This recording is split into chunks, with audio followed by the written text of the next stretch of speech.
வார்த்தைக்கு வருவோம். உலகத்தில் பிரபலமான ஒரு தேவதாசன் இருந்தார். அவருடைய பெயர் பில்லி கிரஹாம். எல்லாரும் ஆமென் சொல்லுங்கள். அல்லேலூயா. இந்த பில்லி கிரஹாம் என்ற அருமையான ஊழியக்காரர், அவர் சுவிசேஷத்தை, இயேசுவுடைய சுவிசேஷத்தை பிரசங்கித்த சுவிசேஷகர். He was an evangelist. Amen. And if you will go back to look at his life, இவருடைய வாழ்க்கையை நீங்கள் போய் பார்த்தீங்கன்னாக்கா, இவர் 215 மில்லியன் ஜனங்களுக்கு சுவிசேஷத்தை சொல்லி இருக்கிறார். You know, they have taken an account of the number of people he has reached with the gospel, and they could conclude to say that he has reached with the gospel to about 215 million people. Shall we say amen? Not only that, he has reached up to 185 countries. 185 தேசங்கள், ஊர்களை சுவிசேஷத்தை பிரபலப்படுத்தி இருக்கிறாராம். இன்றைக்கு அவர் இங்கே இல்லை. ஆனால் பிரியமானவர்களே, ஆண்டவர் இவரை கொண்டு பெரிய காரியம் செய்திருக்கிறார். அப்போ பில்லி கிரஹாம் என்று சொன்னால் நம்ம எல்லாருக்கும் அந்த பெயர் விளங்கின பெயர். நான் நேரடியாக பார்த்தது இல்லை, ஆனால் நாம் சொல்லுவோம் யூடியூப்லேயும் அவர் பிரசங்கித்த பிரசங்கங்களிலே நான் பங்கு கொண்டேன். ஒரு முறை அவர் ஹாங்காங்கில் பிரசங்கம் பண்ணும்போது, அவர் பிரசங்கம் 40க்கும் மேலான தேசங்களுக்கு நேரடி ஒளிபரப்பை செய்தார்கள். அவர் ஹாங்காங்கில் பேசி கொண்டிருக்கிறார். 40 தேசங்களிலே மைதானங்களை உண்டு பண்ணி, மைதானங்களிலே பெரிய ஜயன்ட் ஸ்கிரீன்ஸை போட்டு, அங்கே அவர் என்ன பிரசங்கம் பண்ணுகிறதோ, அவர் கடைசி நேரத்தில் யாரெல்லாம் இயேசுவை ஏற்றுக்கொள்கிறீர்கள் என்று அழைப்பு கொடுக்கும்போது, பலர் 40 தேசத்தில் இருக்கிற இவர்கள் பலிபீடத்துக்கு கூப்பிடும் போது முன்புறத்தில் பலிபீடத்திற்கு வந்து தங்கள் வாழ்க்கையை ஒப்பு கொடுத்தார்களாம். இவர் எங்கே பேசிக் கொண்டிருந்தார்? ஹாங்காங்கில் பேசிட்டு இருந்தார். இவர் பேசினது 40 தேசத்திலே எட்டி, 40 தேசத்திலே திரள் கூட்ட ஜனங்கள் தங்கள் ஆண்டவரிடத்திலே வாழ்க்கையை ஒப்பு கொடுத்தார்களாம். நான் இவரை குறித்து ஒரு சின்ன என் பிரசங்க வேலையிலே ஒரு சின்ன ஆய்வு செய்து கொண்டிருந்தேன். I was just reading about Billy Graham. I wanted to know something about him. அப்போது தான் நான் ஒரு காரியத்தை கண்டு கொண்டேன். இந்த பில்லி கிரஹாமுக்கு பின்னால ஒரு வெற்றிக்கு காரணர் ஒரு பெண் என்று சொல்வார்கள். You know, behind every man's success there's a woman, and usually we will say it is the wife. வழக்கமாய் நாம் சொல்லுவோம் அவருடைய துணைவியார், மனைவி என்று சொல்லுவோம். ஆனால் பில்லி கிரஹாமுடைய வெற்றிக்கு பின் இருந்த ஒரு பெண்ணானவள் யார் என்று கேட்டால், இந்த பில்லி கிரஹாம் தன்னோடு பிறந்த சகோதரர்களோடு தன் வாழ்ந்த சிறு பிராயத்திலே தன் தாய் தன்னை வளர்த்த விதம் என்று சொல்லப்படுகிறது. வலது கையை உயர்த்தி ஒரு ஆமேன் சொல்லுங்கள். இந்த தாயானவள் என்ன செய்வாளாம்? இந்த தாயானவள் தன் வீட்டோடு இருந்தவள். She was a homemaker. She did not go to work. She was a homemaker. அவள் வீட்டோடு இருந்தவள், வேலைக்கு போனவள் அல்ல. ஆனால் அவள் வீட்டின் காரியங்களை எல்லாவற்றையும் கவனித்து தன் பிள்ளைகளோடு அவள் நேரங்களை செலவு பண்ணுவாளாம். தன் ஜெப அறையிலே ஜெபிக்க உட்கார்ந்தா தன் பிள்ளைகள் ஒவ்வொன்றையும் பெயர் சொல்லி ஜெபிப்பாளாம். அல்லேலூயா, அல்லேலூயா. தன் பிள்ளைகளை ஒன்று சேர்த்து உட்கார வைத்து வேத பாடங்களை கற்றுக் கொடுப்பாளாம். அல்லேலூயா, அல்லேலூயா. இந்த பில்லி என்று தன் தாய் அன்பாய் அழைக்கிற தன் மகன் இடத்திலே அதிகமான நேரத்தை செலவு பண்ணுவாளாம். வேதத்தை கற்பித்து தருவாளாம். தன் பிள்ளைகள் எல்லாருக்கும். என்னமோ தெரியல, பில்லி கிரஹாம் இடத்துல ஒரு கிருபை உண்டு என்று அறிந்து தன் தாய் அதிகமான நேரத்தை இந்த பில்லி கிரஹாம் இடத்துல அவள் சொல்லிக் கொடுப்பாளாம். நார்த் கேரோலினா அமெரிக்காவில் இருந்து வரக்கூடிய இந்த குடும்பம், பிரியமானவர்களே, அம்மாவின் பெயர் மோரோ கஃபே கிரஹாம். அருமையான இந்த தாய் தன் சிரமம் பாராமல் தன்னுடைய பிள்ளைகளுக்கு இப்படி பாடங்களை கற்றுக் கொடுத்தபடியினாலே பிள்ளைகள் எல்லாரும் தேறினார்கள். அதிலே சிறந்து படர்ந்தவர் பில்லி கிரஹாம் என்று சொல்லப்படுகிறது. நாம் சொல்லுவோம் ஆமென்.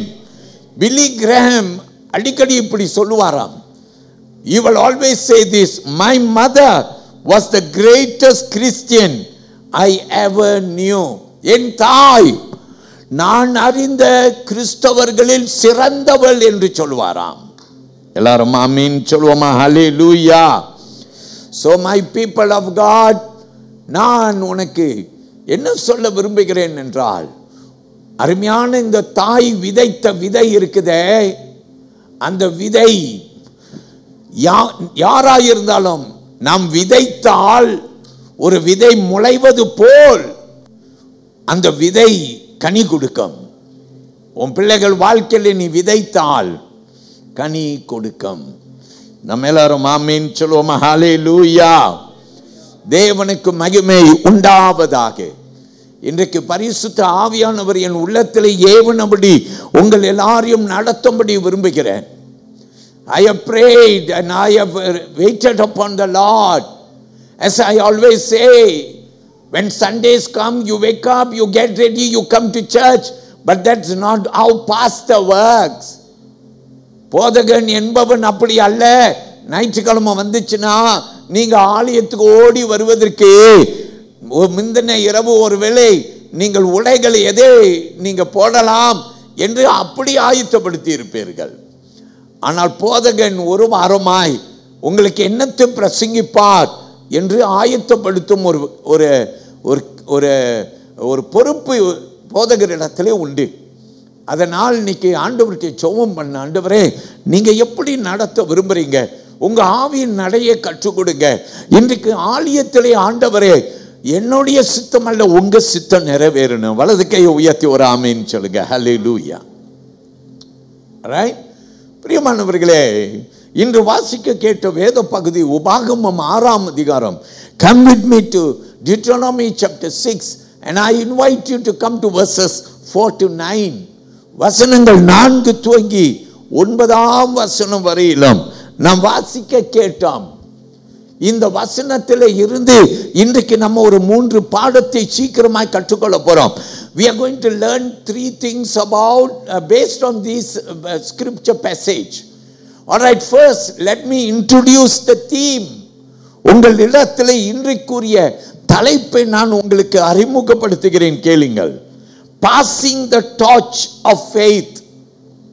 Passing the torch of faith.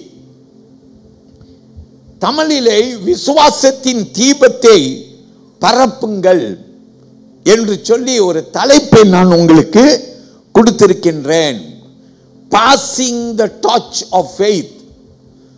ஓட்ட பந்தயம் இருந்தால் passing the baton என்ற ஒரு பந்தயம் உண்டு. திடலை சுத்தி வருவார்கள். ஒரு 6 பேர் இருப்பார்கள் என்று எண்ணுகிறேன். ஒரு குழுவிலையும் 6 பேர் இருப்பார்கள். முதல் ஆனவன் என்ன செய்வான்? ஓடுவான். அவன் ஓடி அவன் கையில் ஒரு பேட்டன் வைத்திருப்பான்.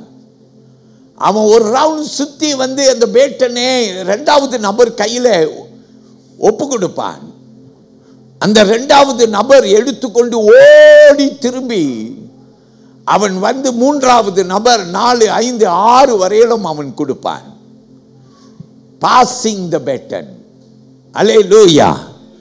ஒலிம்பிக்ஸ் வரும்போது ஒலிம்பிக்ஸ் உடைய அந்த நெருப்பு பந்தை ஒருவன் எடுத்துக்கொண்டு பல மைல் தூரம் ஓடி வருவான். கடைசியாக ஒலிம்பிக் ஆரம்பிக்கிற முதலாவது நாளிலே அவர்கள் வைத்திருக்கிற குறிப்பிட்ட இடத்திலே அவன் அந்த தீயை பற்ற வைப்பான். அல்லேலூயா. அருமையான தேவ பிள்ளையே, இவைகள் எல்லாவற்றையும் நான் கற்பனை பண்ணி பார்த்தேன். ஆண்டவர் என்னுடைய எண்ணத்தில் ஒரு காரியத்தை கற்றுக் கொடுத்தார்.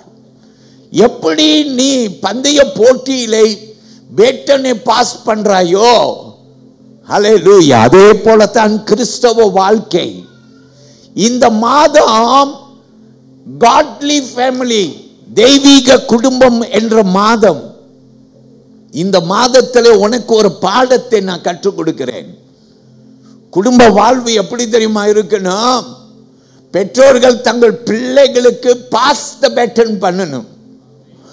எப்படி பந்தய ஓட்டத்தில் முதல் நபர் ஓடி போய் இரண்டாவது நபர்ல பேட்டனை கொடுக்கிறானோ, அதே போல ஒரு கிறிஸ்தவ குடும்பம் எப்படி இருக்குன்னா, பெற்றோர்களாகிய தாய் தந்தை இவர்கள் தங்கள் பேட்டனை பாஸ் பண்ணு தங்கள் பிள்ளைகளிடத்தில்.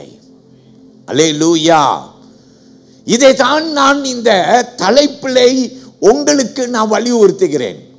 Passing the torch of faith, விசுவாசத்தின் தீபத்தை பரப்புங்கள் என்ற ஒரு தலைப்பு.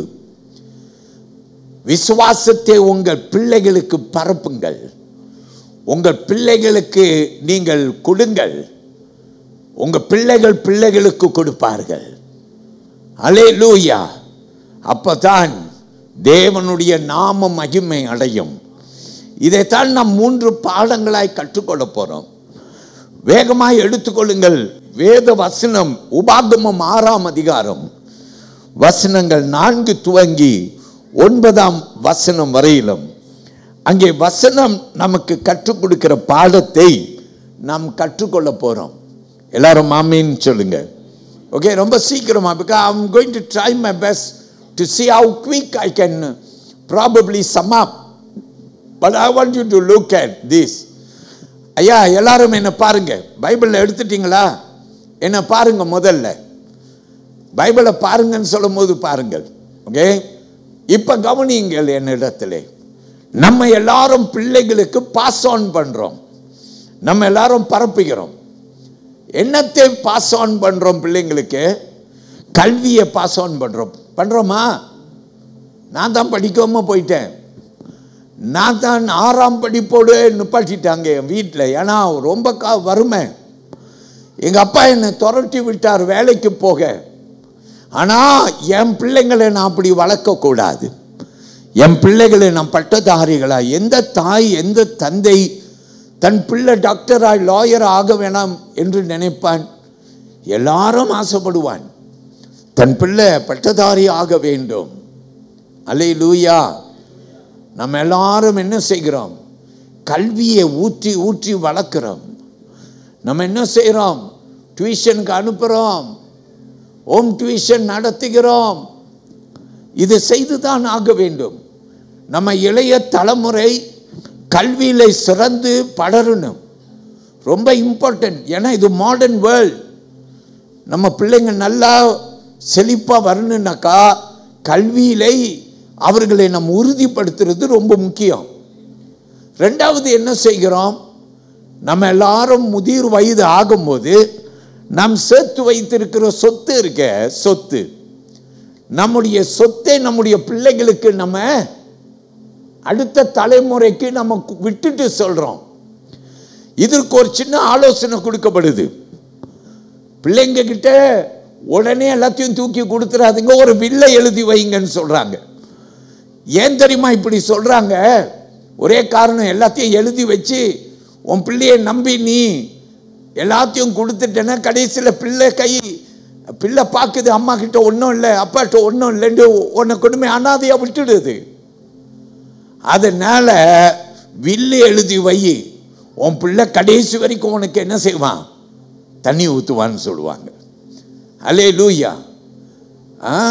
அண்ணனும் தம்பியுமா இருந்தாலும் வாயும் வயிறும் சொல்லுங்க, நீங்க முடிங்க, ஏன்னா நீங்களும் புலவர்கள் எனக்கு தெரியும். அண்ணனும் தம்பியா இருந்தாலும் வாயும் வயிறும் வேற அப்படின்னு சொல்லுவாங்க. பணத்தை கண்டா முடிங்க பார்க்கலாம். அதான் இதெல்லாம் ரைட்டாக தெரியணும் உங்களுக்கு இல்லை? ஓகே. பணத்தை கண்ட பிணமும் வாயை திறக்கும். பிரியமானவர்களே, கர்த்தருக்கு நன்றி சொல்கிறேன். சண்டை வரும் நிறையா, அதனால் ஆலோசனை கொடுப்பாங்க, இப்படி செய்யுங்க அப்படின்னு சொல்லுவாங்க. ஸோ நம்ம என்னத்தை பாஸ் ஆன் பண்ணுறோம்? நம்ம கல்வியை பாஸ் ஆன் பண்ணுறோம். நம்ம இன்னும் என்னத்தை பாஸ் ஆன் பண்ணுறோம்? நமக்கு உண்டான வீடு, சொத்து, மூத்த பையனுக்கு எது, இளைய பையனுக்கு அது அப்படின்னு எல்லாத்தையும் பிரித்து எல்லாத்தையும் கொடுத்துட்டு போயிட்டே இருக்கிறோம். இல்லை எடுத்துகிட்டு போகிறேன்னு சொன்னால் எடுத்துகிட்டு போக முடியாது.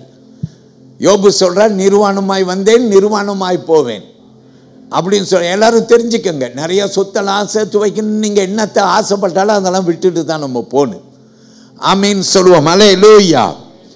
இன்னொன்று முக்கியங்க, நம்ம என்ன சொல்லுவோம்னா, டேய் நம்மளாம் தமிழன்டா, நம்முடைய கலாச்சாரத்தை நம்ம பிடிச்சிக்கணும். நம்ம கலாச்சாரத்தை நம்ம பிள்ளைகளுக்கு வலியுறுத்துவோம். ஆமேன். அப்போ இதெல்லாம் நம்ம செய்வோம். இன்னைக்கு நம்ம நிறைய ஆண்டவருடைய பிள்ளைகள் நம்ம இப்படி பணத்தையும் கல்வியையும் கலாச்சாரத்தையும் நம் பிள்ளைகளுக்கு ஊட்டி வளர்க்கிற நாம் நம்முடைய காரியத்தை கேளுங்கள். முதல் காரியமாக 6-7 நாம் கவனிக்க போகிறோம். உபாகமம் புஸ்தகம் 6 அதிகாரம் 6-7. Deuteronomy chapter 6 verses 6 and 7. And these words which I command you today shall be in your heart. You shall teach them diligently to your children, and shall talk of them when you sit in your house, when you walk by the way, when you lie down, and when you rise up. கேட்போம் வார்த்தையை. இன்று நான் உனக்கு கட்டளையிடுகிற இந்த வார்த்தைகள் உன் இருதயத்தில் இருக்க கடவது. நீ அவைகளை உன் பிள்ளைகளுக்கு கருத்தாய் போதித்து, நீ உன் வீட்டில் உட்கார்ந்திருக்கிற போதும், வழியில் நடக்கிற போதும், படுத்து கொள்ளுகிற போதும், எழுந்திருக்கிற போதும் அவைகளை குறித்து பேசி. நல்லா கவனிங்க. வேத வசனம் நமக்கு என்ன சொல்லுகிறது என்றதை கேளுங்கள். வசனம் என்ன சொல்லுகிறது என்றால், முதல் வசனம் சொல்லுகிறது, இந்த தேவனுடைய வார்த்தையை நம்ம என்ன செய்யணுமா? உன் இருதயத்தில், எல்லாரும் இருதயத்தில் கையை வைங்க, இருதயத்தில் வைக்கணும். ஆமேன். இந்த தேவனுடைய வார்த்தை முதல்ல உனக்கு, அதுக்கு பிற்பாடு இந்த தேவ வார்த்தையை நீ என்ன செய்யணும்னா, எப்படி உன் பிள்ளைக்கு கல்வியை ஊற்றுகிறாயோ, உன் பொருளாதாரத்தை எப்படி உன் பிள்ளைக்கு விட்டுட்டு போனு அப்படின்னு நீ எண்ணம் கொள்கிறாயோ, அதே போல நீ என்ன செய்ய வேண்டுமாம்? உன்னுடைய கற்றுக்கொண்ட வேதத்தின் அறிவை உன் பிள்ளைகளுக்கு புத்தியாய் நீ போதிக்கணும். எல்லாரும் ஆமீன் சொல்லுவோம். அல்லேலூயா. அவைகளை எப்படி போதிக்கணும்னு வசனம் சொல்லி கொடுக்குது. கவனித்து பாருங்க. வசனம் சொல்லுகிறது, அவைகளை குறித்து நீ உன் பிள்ளைகள் இடத்துல உட்காரும் போதும், நடக்கும் போதும், படுத்து கொள்ளும் போதும், நீ எழும்பும் போதும், எல்லாரும் ஆமீன் சொல்லுங்க. ஹல்லேலூயா, ஹல்லேலூயா. அவைகளை நீ கருத்தாய் உன் பிள்ளைகளுக்கு போதிக்கணும் அப்படின்னு பைபிள் சொல்லுது. எல்லாரும் ஆமீன் சொல்லுங்க. ஹல்லேலூயா. அப்ப என்ன பாஸ்டர் வசனம் சொல்லுது? உட்காரும் போது, எந்திரிக்கும் போது, படுக்கும் போது, அல்லேலூயா, படுத்து எழும்பும் போது, எல்லா நேரத்திலையும் உன் பிள்ளைகிட்ட போதிக்கணும்னு வசனம் சொல்லுதே. அப்போ கொஞ்சம் விளக்கி எனக்கு சொல்லுங்க பாஸ்டர், நான் என்ன செய்யணும் அப்படின்னா, உன் பிள்ளைகிட்ட திரும்பி திரும்பி திரும்பி திரும்பி நீ சொல்லணுமா? திரும்பி திரும்பி சொல்லணுமா? You must repeat again and again.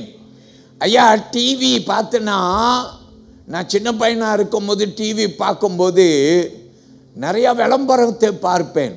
இந்த விளம்பரத்தை நீங்கள் பார்த்தீங்கன்னா ஒரு நாளிலேயே நிறையா முறை அந்த விளம்பரம் மீண்டும் மீண்டும் அதே விளம்பரமாகி வந்துட்டே இருக்கும். போட்டி அப்படின்னு ஒரு விளம்பரம் ஒன்று போட்டானா, அந்த போட்டி என்ற விளம்பரம் திரும்பி திரும்பி வரும். திரும்பி திரும்பி வரும். அல்லேலூயா. ஏன் அப்படி திரும்பி திரும்பி வருது? ஏன்? அவனுக்கு வேற வேற ஒரு மேலே இன்னும் வீடியோ நிறையா செய்து அவன் விளம்பரம் பண்ண முடியாதா? அதையே ஏன் போடுறான்? ஒரே காரணம், அதை திரும்பி திரும்பி திரும்பி திரும்பி சொல்லும்போது மனசில் பதிஞ்சிரும். அப்புறம் நீ எங்கே போனாலும் போட்டின்னு போவேன். நீ எங்கே போனாலும் குடிக்க ஆசைப்பட்டா போட்டி அப்படின்னு கேட்பேன். என் பிரியமான தேவனுடைய பிள்ளையே, படுக்கும்போது, நடக்கும்போது, அல்லேலூயா, உட்காரும் போது, எழும்பும் போது நீ என்ன செய்யணுமாம்? நீ உன் பிள்ளைகளுக்கிட்ட கருத்தாய் போதிக்கணும். அதான் சொல்லிட்டேன்ட்டு அலட்சியப்படுத்தக்கூடாது. உன் பிள்ளைக்கு திரும்பி திரும்பி சொல்லுன்னு. ஆமேன். நீ சொல்லி கொடுத்தனா அவன் முதிர் வயது ஆகும்போது வேதம் வசனம் எடுத்துக்கொள்ளுங்க. நீதிமொழிகள், come with me to Proverbs chapter 22. நீதிமொழிகள் 22ஆம் அதிகாரத்தில் என்னோடு கூட ஒரு வசனம், 6ஆம் வசனத்தை நாம் எல்லோரும் எடுத்துக்கொள்ள போகிறோம். 6ஆம் வசனம் 22 and verse 6 நான் வாசிக்கிறேன், கேளுங்கள். Train up a child in the way he should go, and when he is old he will not depart from it. வசனத்தை கேளுங்கள், very important, கேளுங்கள். பிள்ளையானவன் நடக்க வேண்டிய வழியிலே அவனை நடத்து. பிள்ளையானவன் நடக்க வேண்டிய வழியிலே அவனை நடத்து. அவன் முதிர் வயது, நல்லா கவனிங்க, சின்ன பிள்ளையா இருக்கும் போது நடத்த வேண்டிய வழியிலே நடத்து. பைபிள் சொல்லுது, எந்திரிக்கும் உட்காரும் போதும் எழும்பும், நடக்கும் போதும் படுக்கும் போதும் எழும்பும் போதும் அவங்கிட்ட கருத்தாய் வசனத்தை போதி, திரும்பி திரும்பி சொல்லு. ஆமேன். நீ இப்படி கருத்தாய் போதித்தனா அவன் இறுதிய பலகையிலே அது வர்ணிக்கப்பட்டு இருக்கும். அவன் முதிர் வயதானாலும் கூட என்ன செய்ய மாட்டான்? அதை மறக்கவே மாட்டான். வலது கை உயர்த்தி எல்லாரும் ஒரு ஆமீன் சொல்லுங்க. ஹல்லேலூயா, ஹல்லேலூயா. சிறு பிள்ளையா இருக்கும்போது உன் பிள்ளைக்கு நீ போதிக்கணும், நீ சொல்லி கொடுக்கணும். நீ சொல்லி கொடுக்காம அலட்சியப்படுத்தி பரவாயில்ல, அதெல்லாம் பரவாயில்ல அப்படி இப்படின்னு விட்டனா நீ பாரு, உன் பிள்ளை பெரிய ஆளவன பொறுப்பாடு அவன் அப்படியே தான் விட்ட பறவையாய் வாழ்வான். அருமையான தேவ பிள்ளையை கத்திருக்கென்று நீ வாழ கற்றுக்கொள். உன் பிள்ளைய விட்டுறாத. சரி, 5ல் வளையாதது சொல்லுங்க சீக்கிரம். 50ல் வளையாதுன்ட்டு பெரியவங்க சும்மாவா சொன்னாங்க?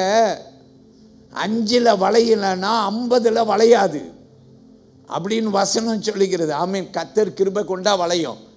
ஆனால் மற்றபடி நீ 5ல் கற்றுக் கொடுக்கறதா 50லையும் அப்படியே தான் இருக்கும் உன் பிள்ளை. அருமையான தேவனுடைய பிள்ளையே, ஆண்டவரை நம்ம எல்லாரும் மகிமைப்படுத்துவோம். யோசுவா என்ன தெரியுமா செஞ்சார்?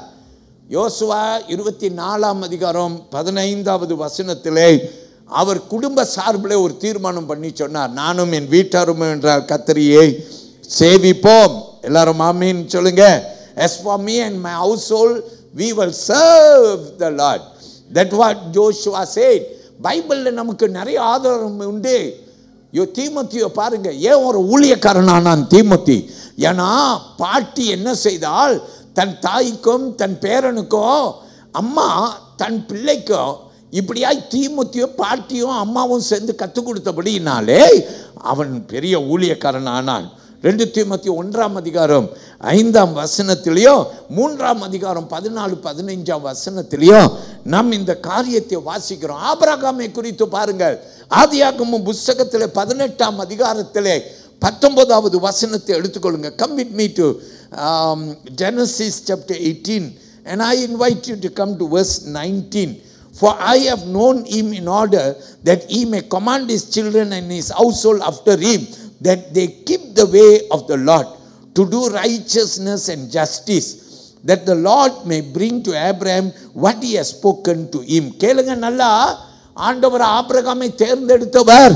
ஆபிரகாமை குறித்து சொல்லுகிற வார்த்தையை கேளுங்கள். கர்த்தர் ஆபிரகாமுக்கு சொன்னதை நிறைவேற்றும்படியாய் அவன் தன் பிள்ளைகளுக்கும் தனக்கு பின் வரும் தன் வீட்டாருக்கும் நீங்கள் நீதியையும் நியாயத்தையும் செய்து கர்த்தருடைய வழியை காத்து நடுவுங்கள் என்று கட்டளையிடுவான் என்பதை அறிந்திருக்கிறேன் என்றார். எல்லாரும் ஆமென் சொல்லுவோமா? ஹல்லேலூயா. கர்த்தர் பெரியவர். நல்லா கவனிங்க. ஆபிரகாமுக்கு கூட ஆண்டவர் சொல்றார், தன்னால் மட்டும் அல்ல, ஆண்டவர் ஆபிரகாமை மட்டும் தேர்ந்தெடுத்தார் என்று அல்ல. இன்னைக்கு ஆபிரகாமில் இருந்து ஈசாக்குக்கு எப்படி அந்த ஒரு விசுவாச நட வந்துச்சு, யாக்கோபுக்கு எப்படி வந்துச்சு? ஏன்னா பெற்றோர்கள் பிள்ளைகளுக்கும் பிள்ளைகள் பிள்ளைகளுக்கும் அப்படியாய் தலைமுறை தலைமுறையாய் இன்று நம்முடைய காலம் வரைக்கும் என்ன நடக்குது?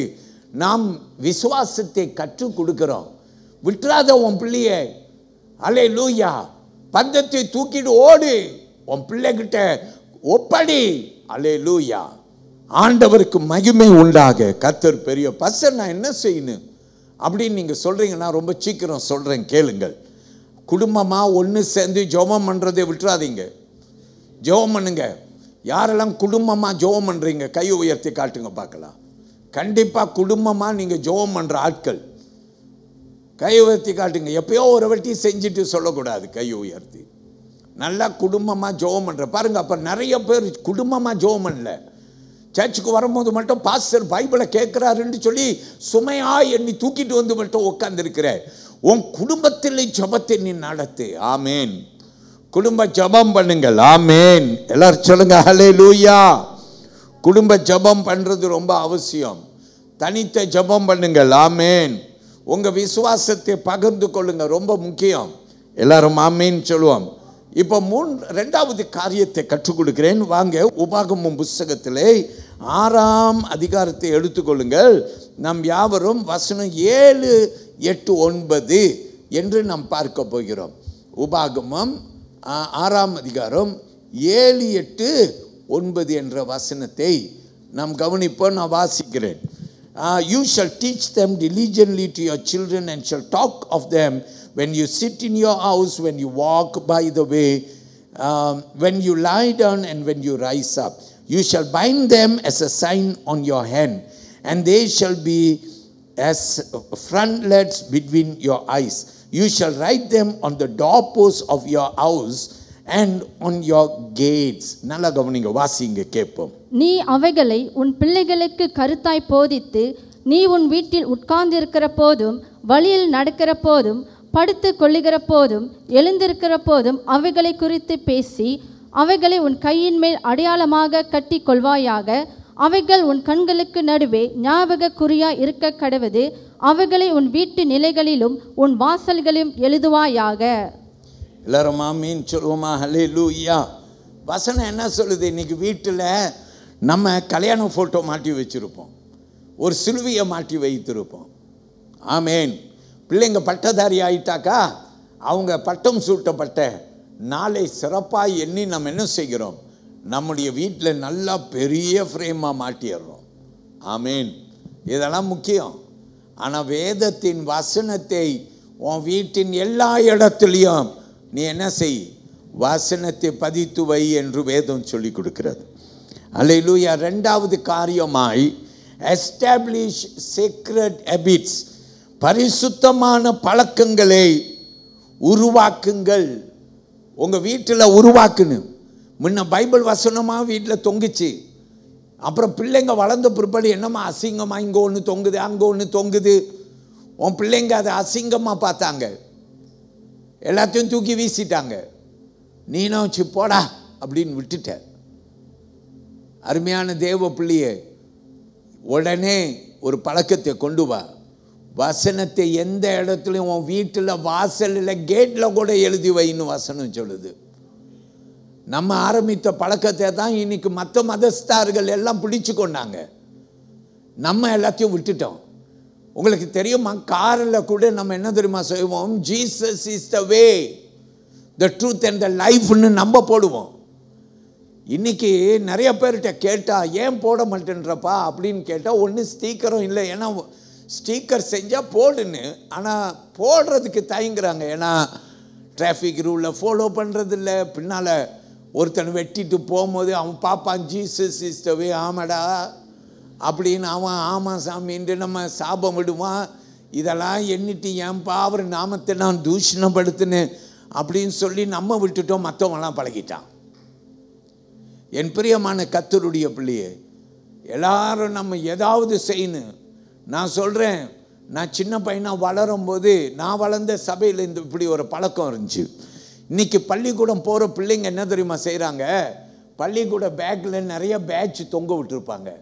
அது ஸ்கூல் பேட்சாக இருக்கும், லயன்ஸ் கிளப்னு இருக்கும், அது ரோட்டரி கிளப்னு இருக்கும், ஏதாவது ஒரு கிளப்பாக இருக்கும், அல்லது அது ஃப்ரெண்டு கொடுத்த ஒரு பேட்சாக இருக்கும். அது பெருமையோடு அது தூக்கி அது பேட்ஜு அல்லது ஒரு கீ செயின் எல்லாம் தொங்கிட்டு இருக்கும். அல்லேலூயா. ஆனால் நான் சின்ன பையனாக வளரும் போது என் சட்டையில் வரிசையாக பேட்சை அடுக்கி வச்சுருப்பேன். அது எல்லாம் தேவ வசனமாக இருக்கும். ஏன்னா அந்த டைமில் நிறைய அந்த மாதிரி பேட்ச் விற்பனை ஆனிச்சு. அல்லேலூயா. யாரை பார்த்தாலும் எல்லாரும் அப்படி செய்தார்கள். ஏன் அப்படி செய்தார்கள்? ஏன்னா எங்களுக்கு வேலை இல்லையா? அப்படின்னா வேதம் போதிக்குது, வேதம் சொல்லுது, எழுது.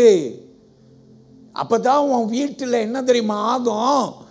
இந்த வசனங்கள் பிரதிபலிக்கும் வீட்டில். இந்த ஏன் நம்ம சர்ச்சில் இந்த வசனம்லாம் இப்படி எழுதி போட்டிருக்கிறோம்? காரணம் என்ன? ஏன்னா நீ எப்போது இந்த சர்ச்சுக்கு ஆராதனை செய்ய வருகிற ஆள், ஆனால் சபையில் சில பேர் என்கிட்ட திடீர்னு சொல்லுவோம், பாஸ்டர் நான் எப்போ சர்ச்சுக்கு வந்தாலும் நான் சர்ச்சில் வந்து நேராக பார்த்து உங்களையே பார்த்து ஆராதனை செய்துட்டு போயிடுவேன். ஆனால் ஒரு நாள் உடைக்கப்பட்டு வந்தேன். ஒரு நாள் அல்லேலூயா தோ அந்த இடத்துல அப்படியே உட்காந்துருந்தேன். திடீர்னு கண்களை ஏறெடுத்து பார்த்தேன். என்னைக்கும் நான் பார்க்காத ஒரு வார்த்தை, ரோமர் 10:13 வசனம். Everyone who calls on the name of the Lord will be saved. நான் அதை பார்த்தேன். என்ன அறியாமல் எனக்குள்ளார இன்னைக்கு ஆண்டவர் நான் கூப்பிடுன்னு கூப்பிட்டேன். அவர் எனக்கு பதில் கொடுத்தார். வலது கையை உயர்த்தி ஒரு ஆமேன்னு சொல்லுங்க. அல்லேலூயா. அருமையான தேவ பிள்ளையே, ஆண்டவரை விட்டுறாத, பிடிச்சிக்கோ, ஆண்டவரை பிடிச்சிக்கோ, வசனத்தை எழுதி வை. சில ஊழியக்காரவங்க சும்மா சொல்லுவாங்க, ஓ நீங்கள் வீட்டில் சிலுவையை ஏன் சின்னமாக வைக்கிறீங்க, ஏன் உங்கள் வாசலில் அது சின்னமாக வைக்கிறீங்க? அது ஒரு ஒரு ஒரு அதாவது என்னன்னு ஐடல் வர்ஷிப் இல்லையா, விக்கிரக ஆராதனை இல்லையா? நான் எல்லார்கிட்டையும் தைரியமாக சொல்லுவேன். நான் சொல்லுவேன், நீங்கள் வைங்க. காரணம் என்ன? நம்ம எல்லாத்தையும் பிடுங்கிட்டோம். மற்ற மதஸ்தார்கள் நம்ம வைக்கிறதெல்லாம் பார்த்து அவர்கள் வீடுகளிலே தெய்வீக தங்கள் நம்பிக்கையின் வார்த்தைகளையும் அவர்கள் பொழியும். நம்ம எல்லாத்தையும் எடுத்துட்டு இருக்கிறோம். அருமையான கர்த்தருடைய பிள்ளையே, சிலுவை என்பது ஒரு கிறிஸ்தவனுடைய சின்னம். எந்த ஊழியக்காரனாவது வந்து உன்கிட்ட உன்னை குழப்பம் படிக்க அப்படி சொன்னானாக்கா கையை அப்படி காட்டு ஊழியக்காரன்ட்டே. எங்கள் பாஸ்டர் சொன்னார், நீங்கள் எங்கள் பாஸ்டர் நம்பரை கொடுக்குறேன், கால் பண்ணுங்கன்னு சொல்லுங்க. ஆமீன் சொல்லுங்க. Come on, let's build up good Christian steps that our children can inherit. We have to pass the baton, pass it properly. Amen.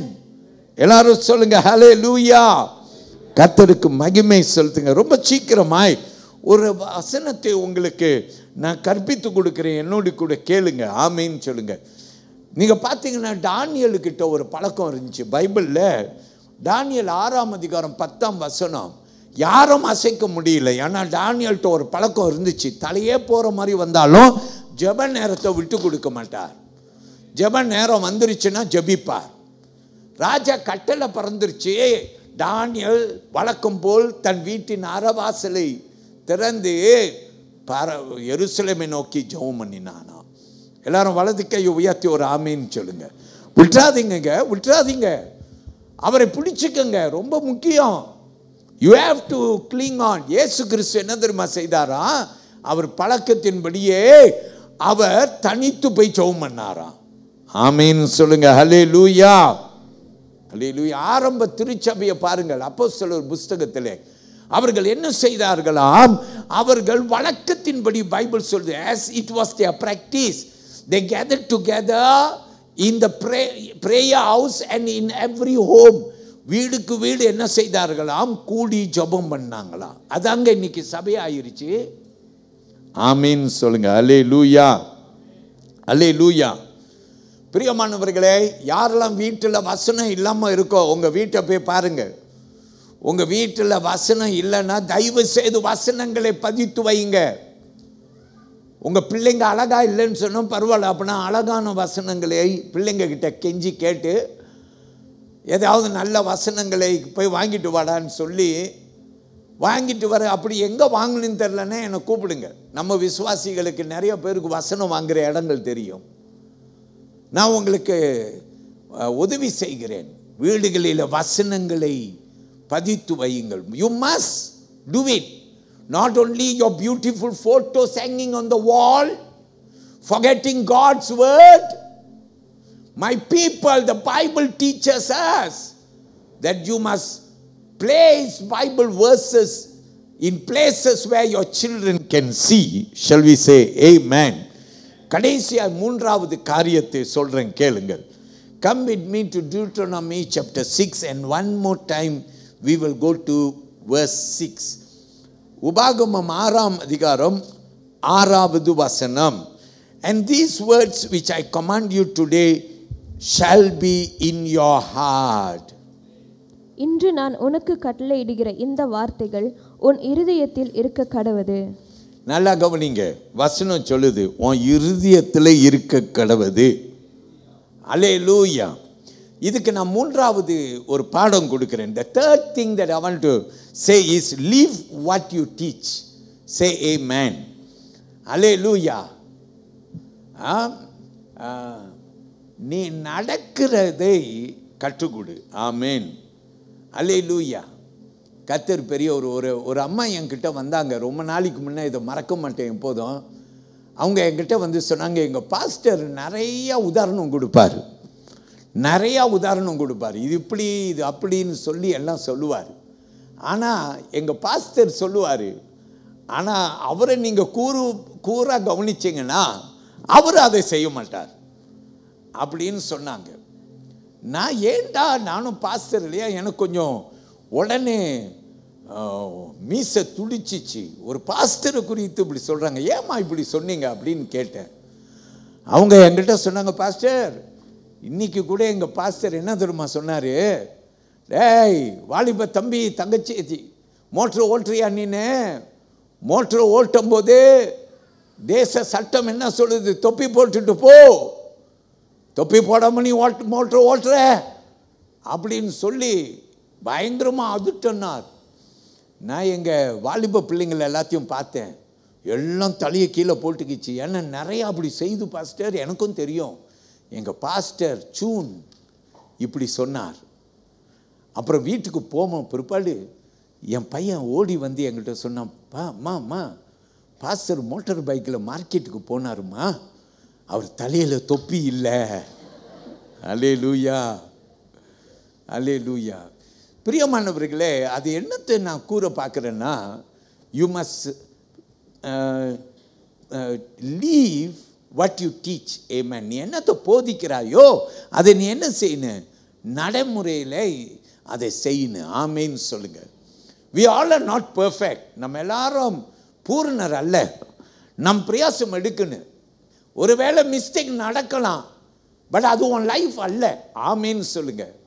அல்லேலூயா. பிரியமான தேவனுடைய பிள்ளையே, வசனம் நமக்கு சொல்லுது, நீங்கள் போதிப்பதே வாழுங்கள் என்ற மூன்றாவது ஒரு பாடம் நாம் கற்றுக்கொள்க. போதிக்கிறதை நம்ம என்ன செய்யணும், வாழ்ந்து காட்டுன்னு. ஆமேன்.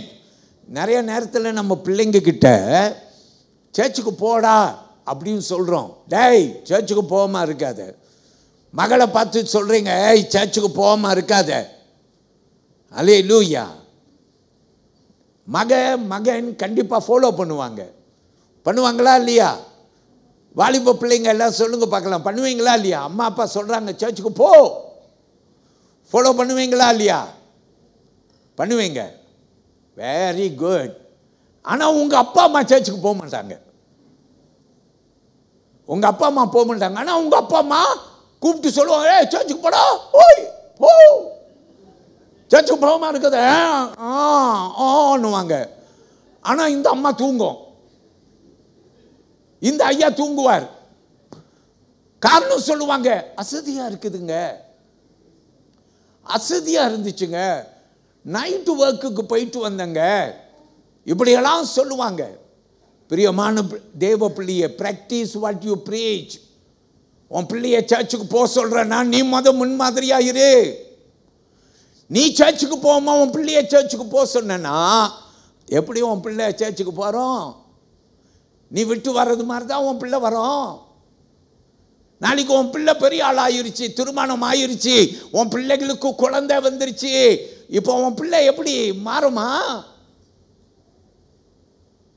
மாறுமா? எங்கள் அம்மா அப்பா இப்படி தான் எனக்கு கற்றுக் கொடுத்தாங்க. அதுக்கு நெஞ்சம் வலிக்காது. சர்ச்சுக்கு போகாம யாருக்காவது உங்களுக்கெல்லாம் சர்ச்சுக்கு ஞாயிற்றுக்கிழமை வராமல் ஒரு வாரம் விட்டுட்டிங்கன்னா நெஞ்சு வலிக்கல? கேளுங்க, பக்கத்தில் பார்த்து கேளுங்க, உன் நெஞ்சு வலிக்குதா? கேளுங்க, சும்மா கேளுங்க. ஒரு வாரம் வரலன்னா, நம்ம சர்ச்சில் நிறைய விசுவாசி இருக்காங்க, சில பேர் வெளி ஊருக்கு போயிருப்பாங்க. ஆனால் அவங்க என்கிட்ட சொல்லுவாங்க, பாஸ்டர் இந்த சண்டே நான் இந்த இடத்துல ஆராதனை பண்ணேன். ஏன்னா ஒரு பழக்கம் இருக்குது, சர்ச்சு ஞாயிற்றுக்கிழமைனா சர்ச்சில் இருக்குன்னு.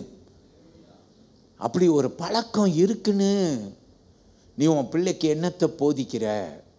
ஹல்லேலூயா. எல்லாரும் ஆமென் சொல்லுவோமா? Hallelujah. So my people of God, இதெல்லாம் நம்ம செய்யலாட்டினா ஆண்டவருடைய நாமம் நம்முடைய வாழ்க்கையில் பிரதிபலிக்காது. பவுல் சொல்கிறத மட்டும் சொல்லிட்டு முடிச்சிருட்டா. You know what Paul writes?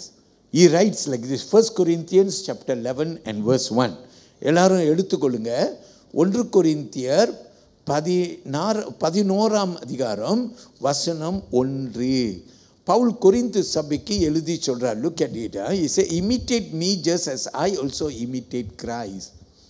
வாசியுங்கள். நான் கிறிஸ்துவை பின்பற்றுகிறது போல நீங்கள் என்னை பின்பற்றுகிறவர்களாய் இருங்கள். நல்லா கவனிங்க. பவுல் சொல்றார் சபைக்கு, ஏன்னா அவர் ஒரு தகப்பன் மாதிரி சபைக்கு. பாஸ்டர் எப்படி சபைக்கு ஒரு தகப்பனாய் இருக்கிறாரோ அதே போல பவுல் ஒரு தகப்பனாய் சொல்லுகிறார், நான் கிறிஸ்துவை பின்பற்றுகிறது போல நீங்கள் என்னை பின்பற்றுங்கள். ஆமேன். நிறைய பேர்கிட்ட நான் சொல்லுவேன், என்ன பார்க்காதீங்க ஆண்டவரை பாருங்க அப்படின்னு நான் சொல்லுவேன். ஏன்னா எனக்கு ஒரு சின்ன காரியம் இருக்குது. நிறைய இடத்துல சபையில் நிறைய பாஸ்டருங்க என்ன செய்கிறாங்கனாக்கா, அவங்க எல்லாரையும் பிரமித்து போக பண்ணுறாங்க. எல்லாரும் அவரையே பாஸ்டர் என்று தெய்வமாக பார்க்குறாங்க. ஆண்டவரை கூட விட்டுருவாங்க, அவங்க பாஸ்டரை விட மாட்டாங்க. அவங்க பாஸ்டர் சொல்கிறதெல்லாம் நம்ம என்னதான் நம்ம பாஸ்டரை எடுத்துக்கொள்வோம், ஒரு பெரிய தெய்வ வாக்கை எடுத்துக்கொள்வோம். ஆனால் நான் என்ன தெரியுமா சொல்லுவேன், அல்ல நீ யாரை பார்க்கணுன்னு சொல்லுவேன், நீ கர்த்தரை பார்க்கணுன்னு சொல்லுவேன். எல்லாரும் ஆமேன்னு சொல்லுங்க. நாங்கள் மனிதர்கள் தானே என்று சொல்லுவேன். ஆனால் பவுல் இங்கே என்ன தெரியுமா சொல்கிறாரு, கிறிஸ்துவை நான் பிரதிபலிக்கிறது போல நீங்கள் என்னை பிரதிபலியுங்கள் என்று பவுல் தைரியமாக எழுதுகிறாரு. எல்லாரும் ஆமேன்னு சொல்லுங்க.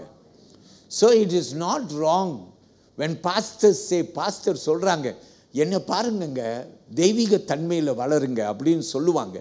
ஆனால் இப்போ இருக்கிற நவீன உலகத்தில் ரொம்ப பேர் பாஸ்டரையே பார்த்து தெய்வத்தை விட்டுடுறாங்க.